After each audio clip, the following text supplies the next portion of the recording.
Welcome to Technado with Don Pizzette, featuring sysadmin expert Don Pizzette, security specialist Daniel Lowry, and Peter.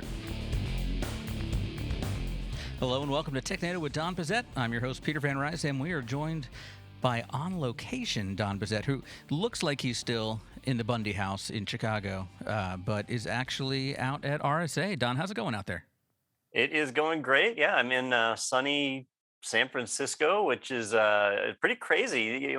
A lot of conferences have been canceled over the last 2 years, and RSA was one of them. But this year, huge turnout, 20,000 people here, and just a great chance to get out and meet people again and kind of pretend like the pandemic never happened.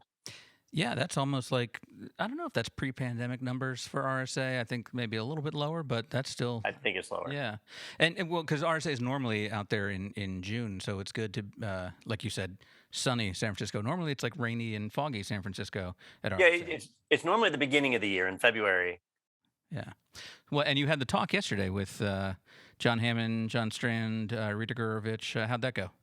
It went great. We were talking about the myth of the cybersecurity job shortage, which was kind of fun. We had a split panel. Some people believed it was a myth. Some people believed it's a real thing. We talked about the conditions around it. It was a fun talk. And I believe RSA is going to make that available for streaming eventually. But I hope you all get a chance to watch it. It was a lot of fun. Yeah, we will let you know, of course, if that is available and share it out with you. And we're also joined by Daniel, who is not anywhere exciting.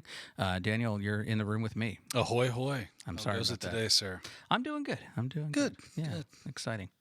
I've got nothing to ask you about. Yeah, well, I'm glad we had this chance to dialogue. Well, the last couple of weeks, we looked at, there were a couple events. What was it, like Computex and what was the other one? What was the other event that we talked about, all the things from Apple?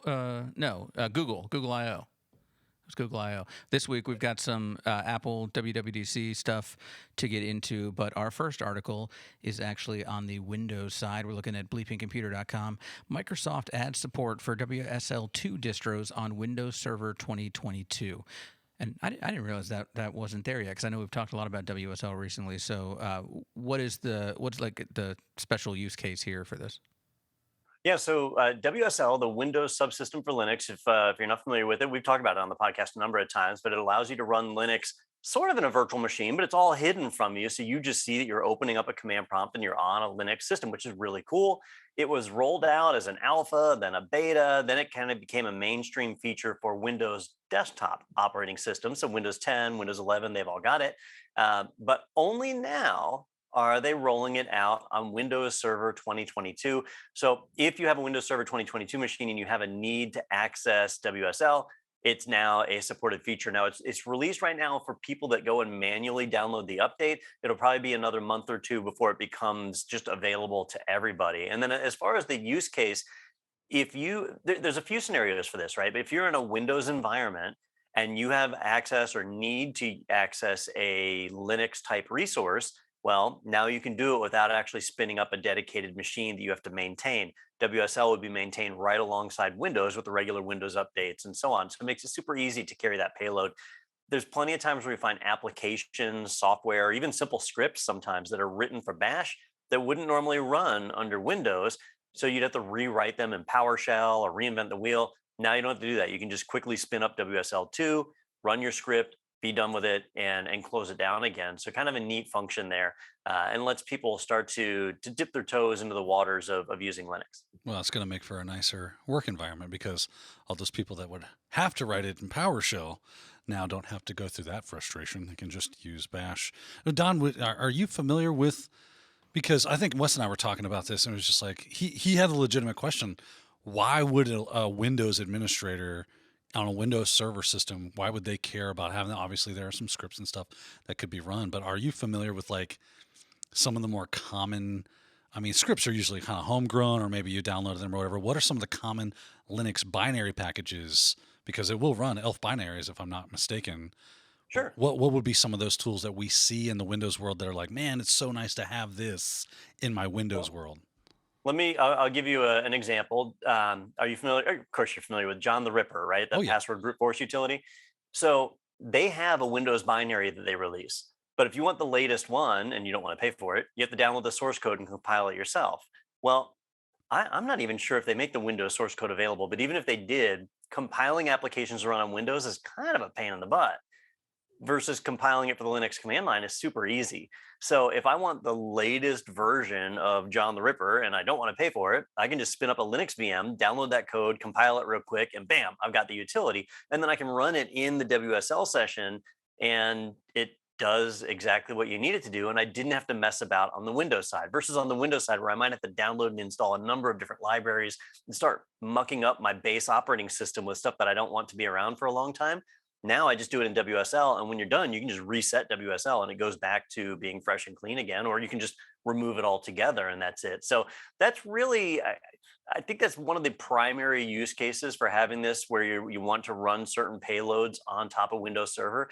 But otherwise, Linux is free. You could bring it up in a VM. You could bring it up in Azure or AWS. So, there's other ways if you're doing something permanent. This would be more like temporary things. Gotcha. Yeah, I use WSL on my Windows machine at home, and it becomes like super handy for, oh, I've got to grep through a bunch of files, or in the Linux world, I'm a whiz at that stuff.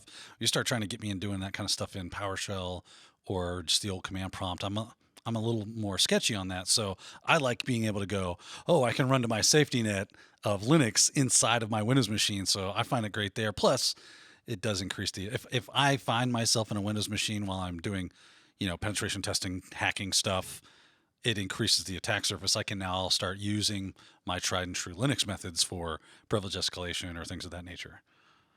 It's funny you mentioned that. Like you and I are on the same page because my home computer, I do the exact same thing. It's running Windows, but if I open a command prompt, I have my command prompt set to default to my WSL shell, so it jumps me right into Ubuntu. And what I like about it, because you could just run it in a VM if you wanted yourself, but when you use WSL, like it's already got your local file system mounted. Yep. So, if you have a C drive, a D drive, and an E drive, they're in /MNT/C/MNT/E. And so you can just jump around between them. I find that the SSH client is more reliable inside of WSL than it is through the native one in Windows. Dude, Python in WSL is just so much more of an easier task than trying to install it into Windows. It's kind of a pain.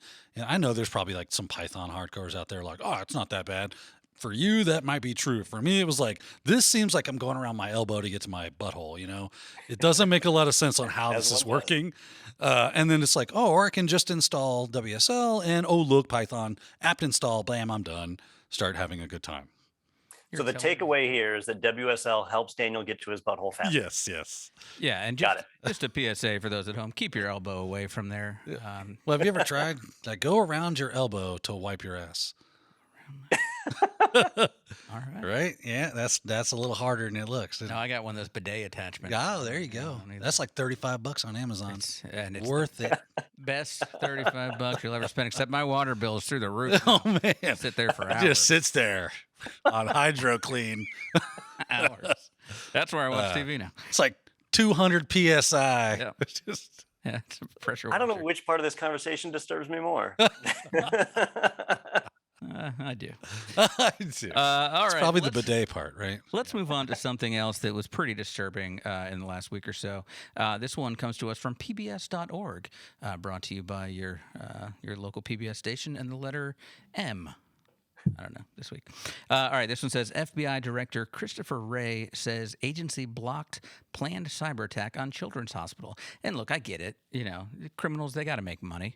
But there's a special place in hell for Children's Hospital hackers, I would say. And it was a place up in Boston, right? Boston Children's Hospital. There you go, aptly named. Wonder how they came up with that. But they had a creative meeting. So my question is this a situation where the hack started to happen and they reached out to the FBI, or did the FBI come in and swoop in before this attack even made it on their radar? Yeah, so I have said a couple of times that I feel like our government is not doing enough to protect our businesses, our hospitals, our schools, just that we're constantly under attack. And I feel like the government's not doing enough about it. So when I hear about something like this where the government took action, I always want to report on it. I wanted to give them the benefit of the doubt and say they actually are doing stuff. They just can't always talk about it. This one's a little suspect to me. In this scenario, the hospital had actually dealt with the FBI before. They had another incident several years ago where someone pulled off an attack, a hacktivist And so they had worked with the FBI. They already kind of had a relationship there. And so when they came under a cyber attack, they were able to reach out to their contacts at the FBI and get some action. Now, most of us don't have that benefit. Like we don't have like a personal contact inside of the FBI and a case history and all that stuff. So the hospital kind of had something that the rest of us don't. Then we don't really get any details. I was not able to find details anywhere on this, on what exactly did the FBI do to stop it? Like, for all I know, they just went and turned the internet connection off, and there you go, problem solved. But apparently, attackers were trying to compromise systems at the hospital, and the pattern lately has been to deploy ransomware, lock down the machines, and then exploit them for a ransom. A children's hospital draws a little additional PR because you're harming the children, which we don't want to have happen. So that's a bit of a negative. But I'm still kind of on the fence on this one, and I kind of wanted to get Daniel's perspective on this. Like, do we really feel that this is an example we should all follow? Should companies, when we feel like we're under attack, reach out to the FBI right away, or is it just not worth it yet? And what do you think about the children, Daniel? Yeah, the children are great. I like children. Those are the good things. I have 3 of them. Yeah, they're amazing. They're the future. So yeah, let's protect those because I like that. As far as like whether or not we should reach out to the FBI, I mean, it's a weird scenario because, like you said, they've kind of had dealings before. Therefore, they had this like what's the word I'm looking for? They had this adjacency to the FBI that a lot of us don't have the pleasure of having. So, I mean, if you were in their spot, would you not reach out to everything that you had to? And of course, this happened like last year, right? Like they're just now telling us that this occurred and that happened last. These are the details I could find. That it happened last year. They were able to stop it. That Iran was the culprit, but they were using like hacker mercenaries. So they're basically like outsourcing this. Do I run to the FBI to stop the attack? I mean, where else do you go? I mean, if I have that as a resource, I'm probably going to do it. I mean, maybe Israel. Go to Israel. Yeah, I mean, they're not big fans. Yeah, Israel. So the FBI has been criticized about how they will put more priority on stopping the attackers than they will on protecting the victims. And we reported on this last year that the FBI came out and announced they were releasing the decryption key for a ransomware package. They were saying, hey, if you got hit by this ransomware package, here's the decryption key so you can decrypt your data and get it back without paying the ransom. But it turned out they had that key for 2 months. And so if you got hit by that ransomware, were you just supposed to sit on your hands for 2 months and then just hope that you get the key and then no? So most companies either lost data or they paid the ransom and ransomed their data back. So the FBI was so focused on catching the criminals that they didn't take the time to be able to share the key. And they said that if we shared the key, it would have let the attackers know that we were in their system.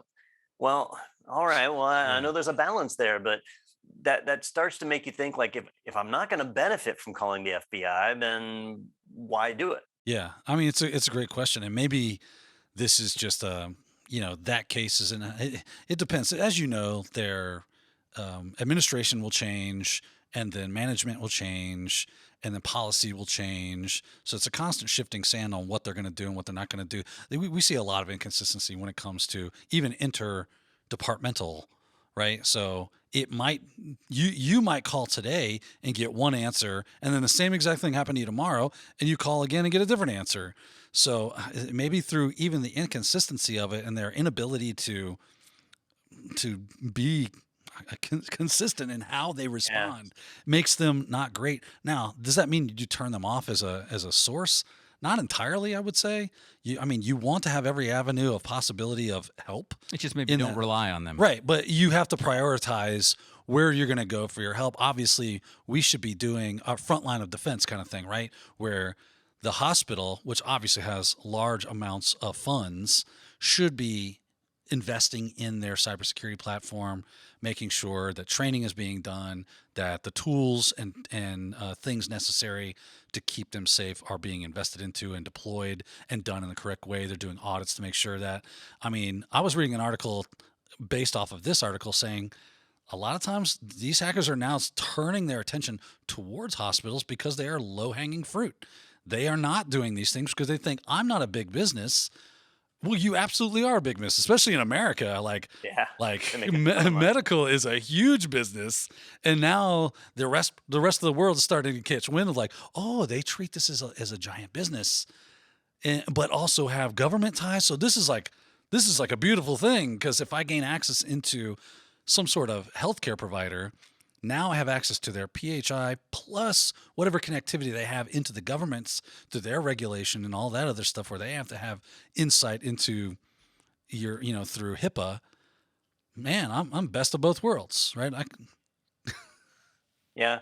And, there were some interesting anecdotes in the article talking about other companies and their response they've got from the FBI. So obviously, in this case, a very positive. The hospital, they were able to work with the FBI, stop the attack, protect their system. So that's great. That's like a best case scenario. But there have been some not so great scenarios. And they had one quote. It was a Fortune 500 company saying they reached out to the FBI, and the FBI offered their hostage negotiator. They said, here, we'll make a negotiator available. But this was a hostage negotiator, not like a ransomware. It wasn't a cybersecurity person. There was no gun to someone's head. My data is the hostage. Yeah. Yeah, we need proof of life. Yeah. What are your demands? It would be like getting Fox and Scully to come out looking for Sasquatch versus ransomware. Well, obviously, this is alien technology. Chupacabra, Yeah, definitely. Chupacabra. We can get you our Chupacabra expert. Oh, man, this guy is know if amazing when it comes to Chupacabra. He's got a lot of time in his hands. Yeah. All The right. guy's like, well, I eat chalupas all the time. Yeah. I guess that's like a Chupacabra. Got a weird fetish, but, you overlook that. Hey, look, Apple. There's an apple. Apple WWDC happened. That's why I saw all this news coming across my feed about iPhones and crap. Yeah. And we're going to talk about some of that.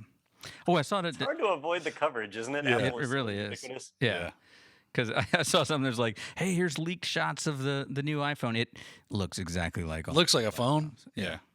But if it's in the EU now, apparently starting 2024, it's got to have USB-C. That's correct. That's correct.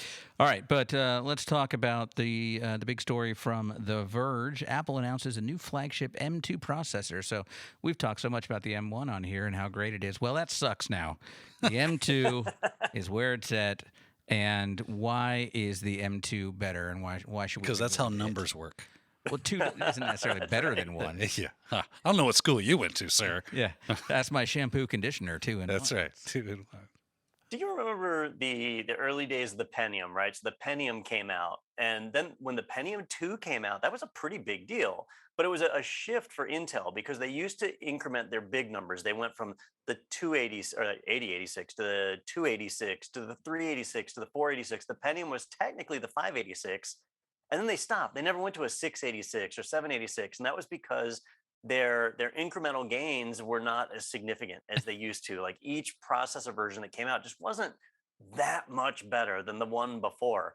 Well, Apple hasn't learned that lesson yet. So with the M2, it's the next generation of their M1 processor, but it's not a huge leap. And Apple's marketing, they're the first ones to tell you that a product is revolutionary and the best processor they've ever made. But even they couldn't hide the fact that it's only about an 18% performance gain over the M1.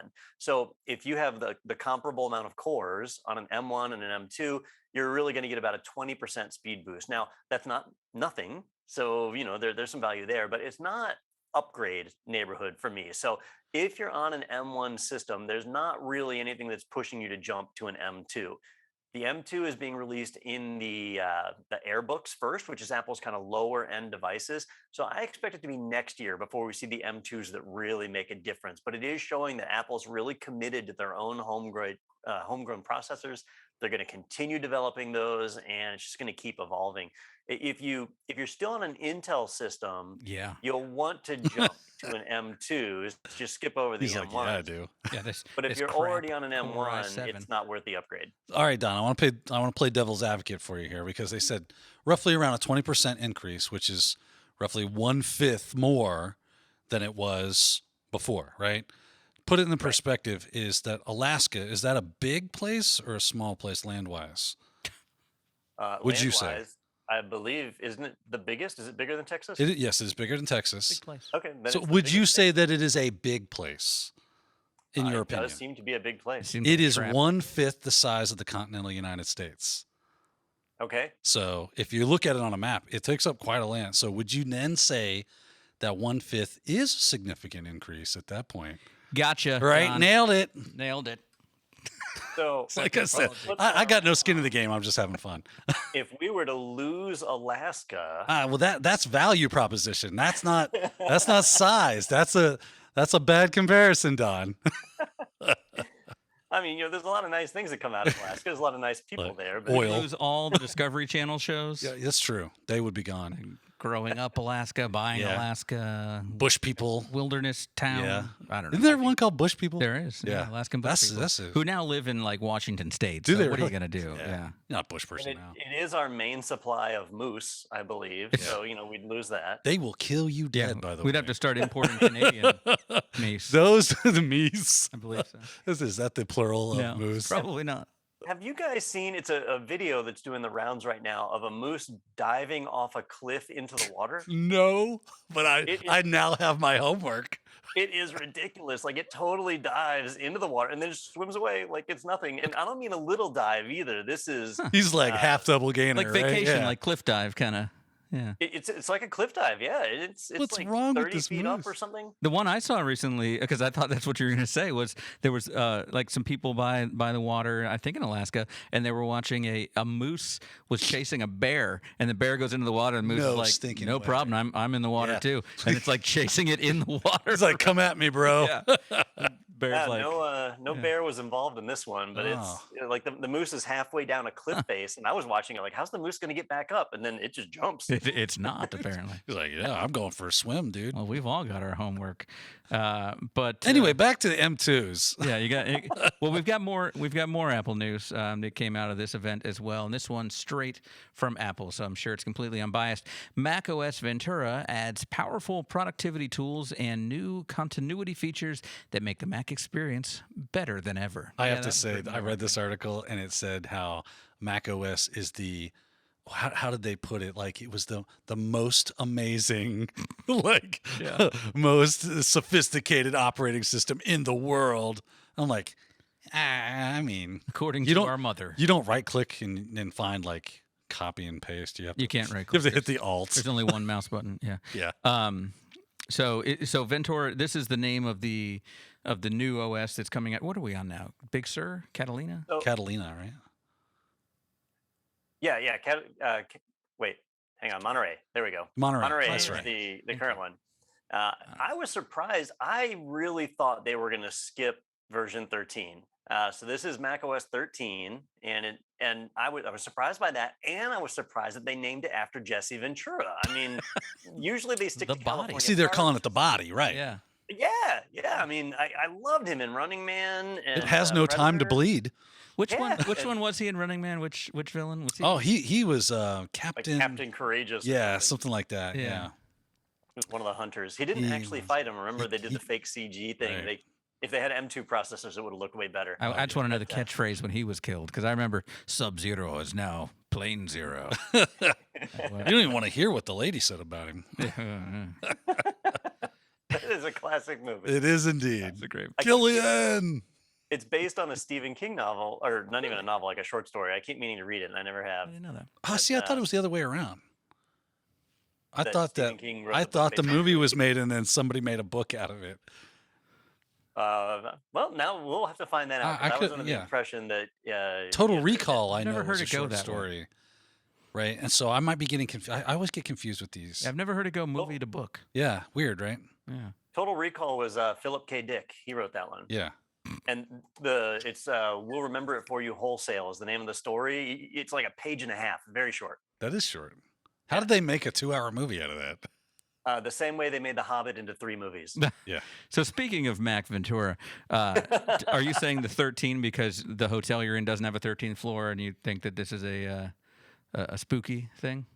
You know what? I don't know if this hotel is a 13th I'm floor sure or not. you're I'm on the it. 10th floor, so I'm close. You're like, I'm on the 14th. It's right after 12. Oh crap! So It's me. After we scrape away Apple's marketing, there's a handful of features in macOS 13 that are actually kind of cool. So let's run through those real quick. The first one is they've added a new view that is called Stage Manager. What Stage Manager does is it takes whatever app you're using right now and puts it in the center of your screen. And then it adds a column on the left side that gives you a thumbnail of every other app you're running. So like in Windows, you have that Alt-Tab shortcut you can do to see your apps and move between them. Stage Manager is kind of like that. You just get a quick thumbnail of all the running apps and lets you navigate. So that's a nice little feature that's kind of cool. They are adding more continuity features. So continuity was something they promoted in Monterey quite a bit, where you could take an iPad, set it next to your Mac, and it would just show up as a second monitor. It would allow you to connect, and your mouse could move between the two and share the keyboard. Well, now they've gone a step further and set it where you can use your iPhone's camera as a webcam. You just bring your iPhone next to your Mac and it'll see it, and it can actually use that as the webcam, which is good because the camera they put in a MacBook is terrible versus the camera that they put in an iPhone, which is amazing. So if you want a high quality webcam, you'll want to get to macOS 13 Jesse Ventura as fast as you can. And then I'm sticking with that. That's not going away. And then the last feature that I want to highlight is their new password feature, which they are calling, oh shoot, I scrolled off it, so now I can't remember what it's called. Passkeys, I think is what it's called. But passkeys is actually kind of a neat thing where, on your iPhone, you might have Face ID or the biometric thumbprint scan, the finger ID. Well, you can visit web pages or some site that needs to authenticate you. And instead of prompting you for a password, instead, it can send a prompt to your phone where you authenticate with your biometrics, allowing you to use Face ID on websites and things. Apple's working close with the FIDO Alliance to be able to roll this out to support non-Macs, so that even if you're on a Windows machine or Linux or whatever, you go to some website like, say, Facebook or something, and when they authenticate, it just prompts you for the biometrics on your own phone. That's a really cool feature. I'm excited to see that one. And so those are kind of the three main ones that are in the foreground. And there's one background feature which allows them to roll out security updates. Apple can already push security updates to your machine whenever they want, but they typically require a reboot, so they don't do it very often. Security updates are usually packaged in their kind of monthly version, minor version releases. You kind of have to wait for them. Well, now they've got where they can rapidly roll out security updates in the middle of the day with no reboot. So when a security incident happens, they don't have to wait for that night or wait for that next minor version update. They can immediately roll it out to all of their customers, and you won't even see it happen because it doesn't require a reboot. It just happens in the background and you're done. So those are all some really cool features that I think, all right, maybe Stage Manager isn't necessarily worth upgrading, but the other ones make it worth the upgrade.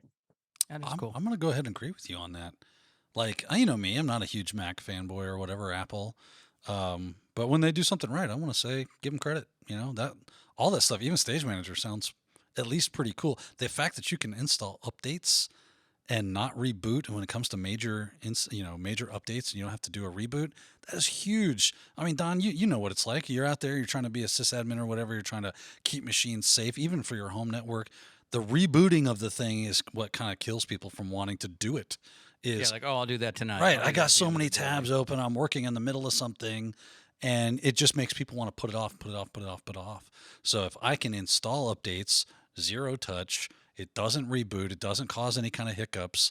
If that's how that plays out, that's a big deal. It's very cool. Yeah. And Monterey, they really focused on supporting the M1 processors. So there wasn't really a killer feature there that made me excited. This one, you can tell they stepped back and said, all right, let's focus on giving our end users some more features. And, well, that's what we see. Cool. I do have some updates on Running Man. I did some research while you were talking there, Don, though I was focused on everything you said. First of all, I didn't realize that it supposedly took place between 2017 and 2019. So we are past the Running Man point, and luckily it didn't happen. But I'll give you a very confusing sentence here, a couple sentences. The film story is about blah, blah, blah, a 1982 novel of the same name written by Stephen King, but published under the pseudonym Richard Bachman. A lawsuit determined the movie was plagiarized from the French movie Le Prix du Danger, 1983, which was made after Robert Sheckley's 1958 short story, The Prize of Peril, just like the 1970 German TV movie Das Millionspiel. So everyone's stealing everyone's idea. Yeah, apparently there's no end to this. Yeah, the Germans, and then it was stolen by That is crazy. by the French, and what are you going to do? But anyway, War. if only we had a way to settle this, we could all put them in the game. That's what we need to do. Let them figure out. Is we get everybody that wrote this story or made some variation we'll find of out. it. And then Sub-Zero comes out and with a battery up his ass. And the great, the great equalizer is when you. I mean, come on, we know who wins this battle. That movie rocked, Yeah, right? That was a great movie. That movie was I awesome. don't know. The Germans got a chance though. They might, but We'll in the end of the day, Yeah, no, of course. All right, well, Dweezil Zappa's in it. I mean, come on. man, such. He is. I want to go back and watch it. It does say that there's talk of a reboot now. which I don't- Shut up. Nah. You know, they always do that. I'm not doing Sometimes it. it's good. You can't make me. Yeah. They'll Sometimes- have Jake Gyllenhaal. Oh, that'd be great. That'd be great. Tom Cruise is the butcher of Bakersfield. It's like Tom Cruise is probably older than Schwarzenegger Yeah. somehow, but he's still. All right, well, let's take a quick break. Then we're going to come back. We've got a couple fun articles to look at, so we're going to do that right after this on Technado with Don Pizzette. This is Josh. Josh spent $2,500 on a week of classroom training for CompTIA A+ and got certified. Josh got a good job that pays $40,000 per year. This is Jeremy. Jeremy only spent $299 on a full year of training from IT Pro TV, including A+ and 300 other courses. Jeremy also got a great job that pays $40,000 per year. Jeremy used the more than $2,200 he saved on IT training for a fabulous tropical vacation. Now, Jeremy is still using his IT Pro TV membership to study for Network Plus and Security Plus to advance his career, but not spending any more money, since all three are included in his IT Pro TV membership, plus 300 more courses. Don't be like Josh. Choose IT Pro TV for your IT training.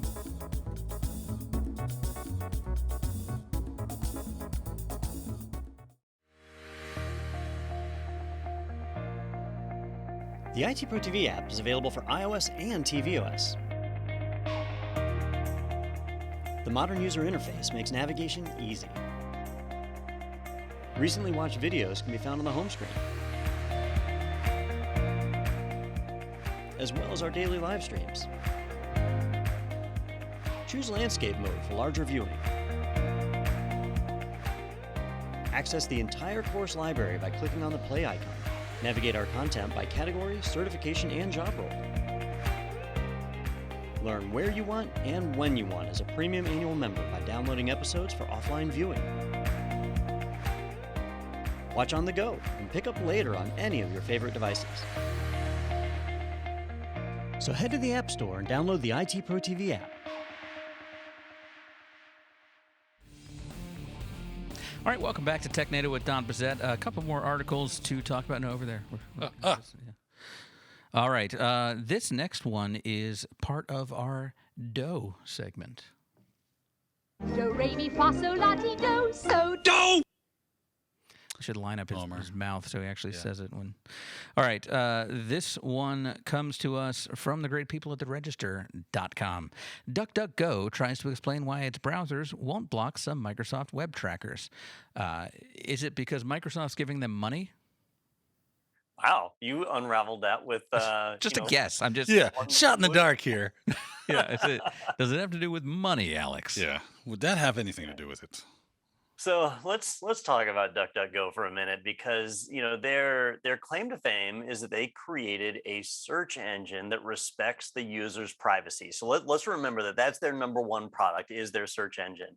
And this particular scandal is surrounding their web browser, the DuckDuckGo browser, not necessarily the search engine itself.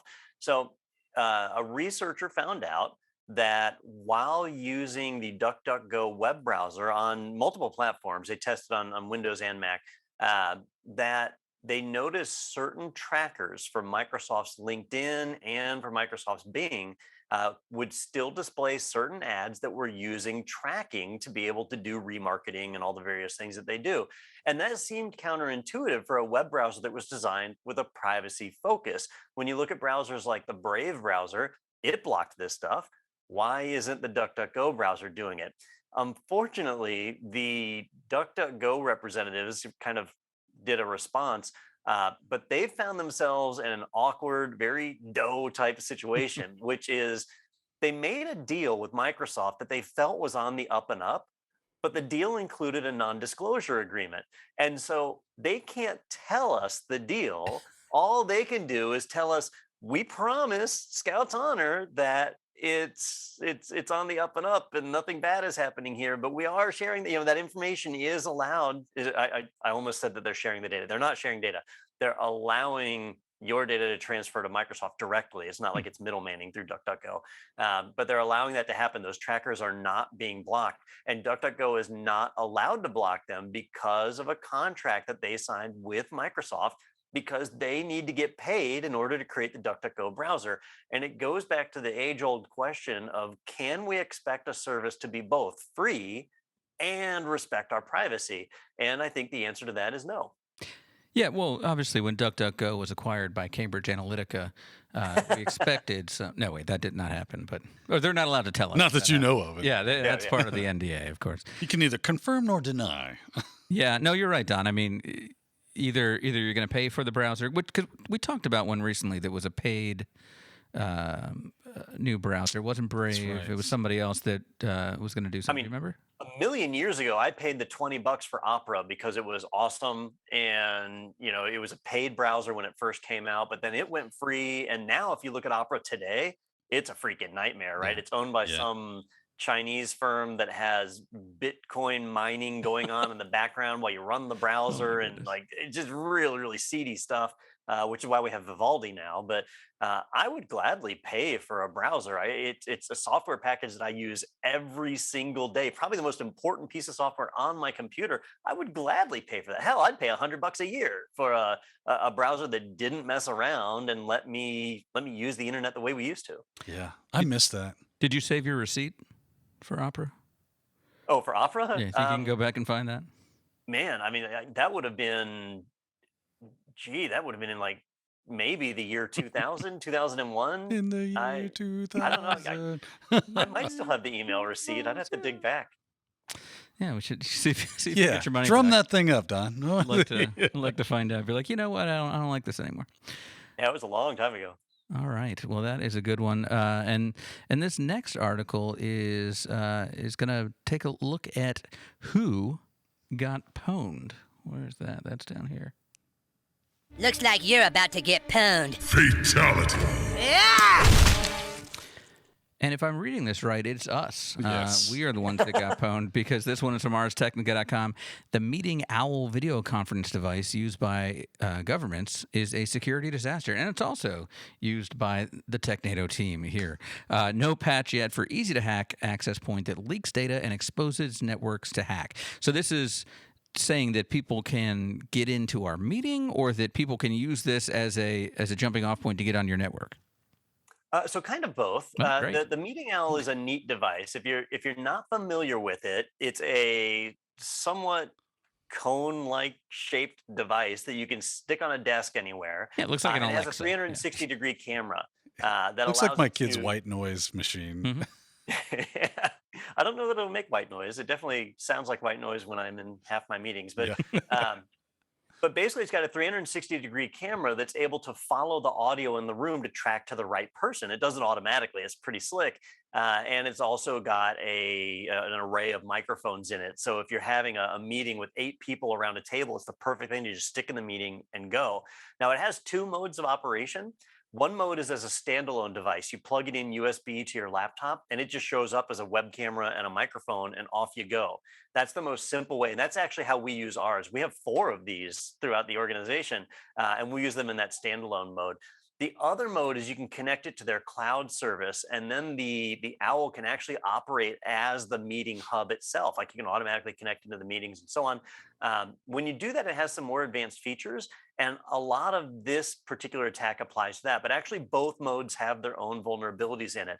Some of them are pretty bad. So one of them is they found that the API used for the cloud service didn't actually require authentication for most operations. And so you were able to lift customer PII out of their API without authenticating. And that's not a good thing. That sounds bad, Don. Good. Yeah. They also found where the device defaults to not having a password. So if you're within 30 feet of it, you can use the Owl app on your phone to connect via Bluetooth and actually control the device. But Now, even if it's this not is- your device. Right. y- Because yeah, it has no yeah. password. Perfect. And I mean, you can, if you want to test this, Peter, you can be a hacker for a day. Just go turn on. There's Bluetooth. there should be a meeting owl sitting in Yeah. the, in one of our conference Yeah. rooms. And it's about 50 behind feet us, from me. yeah. Yeah, right over here. You might be able to If get you it with your install phone. the Owl app, you can tell it to search, and if you're within 30 feet of it, it'll find that device, and now you can control the camera, so you can move it around, right? Oh, it looks like But- our CEO's in a meeting in there too. Let me just jump in on that. And that's the thing is you can then go a step further. And let's say it's being used in standalone mode. Once you're connected with the app, you can sign it up for the cloud service. You can connect it to that next service and then exploit that. And now you've gained access to that meeting and the information that's on it. They also found where decommissioned devices, when you erase them and sell them on eBay, they still hold some data of the previous owner inside of it. So a lot of big red flags. The company that makes the Meeting Owl has come out and said they've got patches and things that are in the works. They're going to be fixing it. They've already fixed several of the things that were identified, which is good. What's bad is that they didn't fix any of this stuff until the researchers went public. The researchers contacted the Meeting Owl company, and they just were dragging their feet or not taking action. And so, responsible disclosure, they gave them time to fix it. They didn't. So then they went public.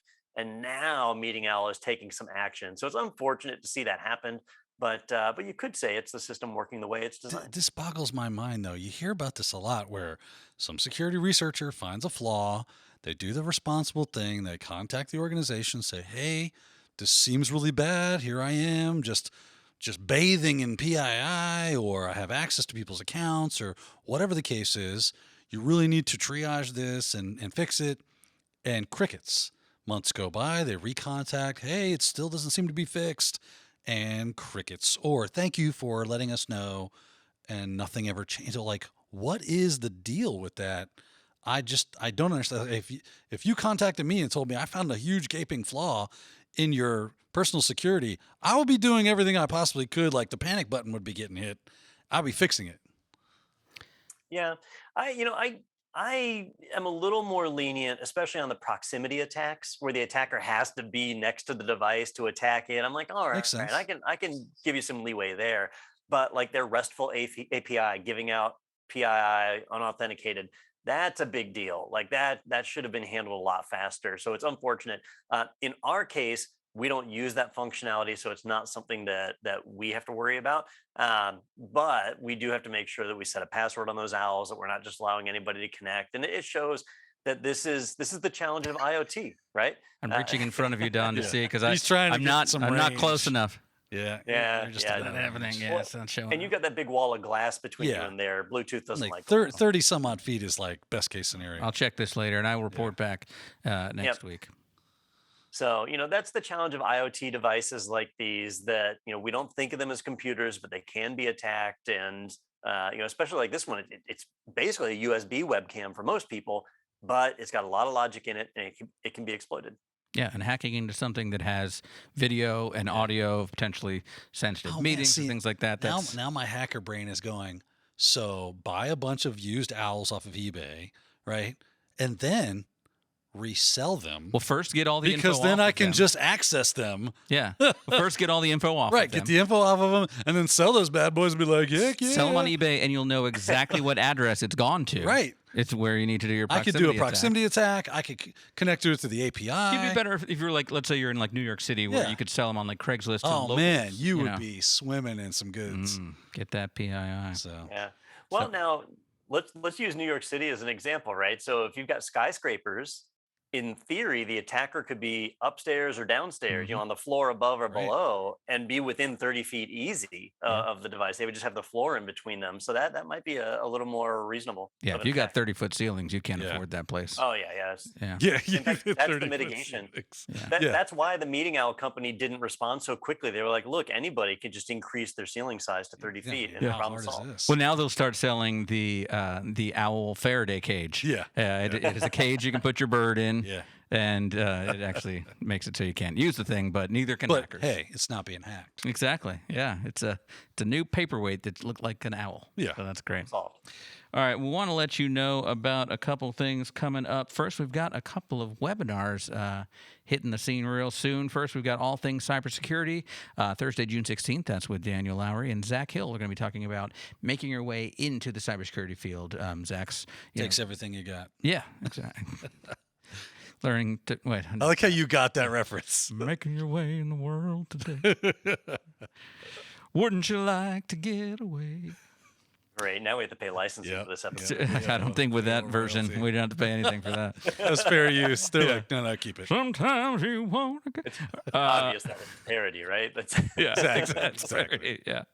All right. And then coming up after that, the following week, June 23rd, the future of project management. What's to come for PMP and CAPM exams? That's with Chris Ward and Kelly Mack. So check that out as well over at itpro.tv/webinars. And while you're on that internet, why don't you go over to Technado.com? You can check out the latest episodes. There they are. Get some swag. You can... Why has it got all Don's face on it? Because it's about him or something. Technado Don Bazette. Very vain.